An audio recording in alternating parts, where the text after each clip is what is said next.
যখন কোন বান্দা সূরা ফাতিহার একটা করে আয়াত বলে আলহামদুলিল্লাহি রাব্বিল আলামিন, সঙ্গে সঙ্গে আল্লাহ জবাব দিয়ে বলেন হামিদানি আবদি, বান্দা তুই আমার প্রশংসা করলি।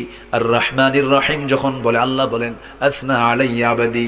মালিক ইয়াউমিদ্দিন যখন বলে আল্লাহ বলেন মাজ্জাদানি আবদি। এরপরে যখন বলে ইয়াকা না'বুদু ওয়া ইয়াকা নাস্তাঈন পর্যন্ত যখন বলে আল্লাহ বলেন বান্দারে তুই আমার কাছে কি চাস, প্রাণ খুলে চারে বান্দা।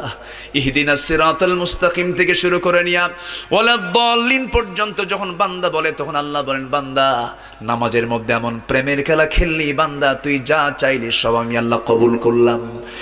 ওই বান্দা যখন রুকুতে যায় আল্লাহ তখন অস্থির হন। ওই বান্দা যখন সিজদায় যাওয়ার জন্য প্রস্তুতি নাই, সমস্ত ফেরেশতাকে ডাক দিয়ে বলেন ও ফেরেশতারা, এই বান্দাগুলো আমাকে দেখলো না, রাসূলকে দেখলো না, কোরআনকে দেখে হাদিসকে বিশ্বাস করে আমাকে খুশি করার জন্য তার সবচেয়ে সম্মানজনক জায়গা সিজদা আমাকে দেওয়ার জন্য, আমার তার মস্তক আমাকে দেওয়ার জন্য কিভাবে সঁপিয়ে দিচ্ছে। ও বান্দা, ওই ফেরেশতারা তোরা সাক্ষী থাক, এই সমস্ত বান্দার জন্য সকল জাহান্নামের দরজা বন্ধ করে 8টা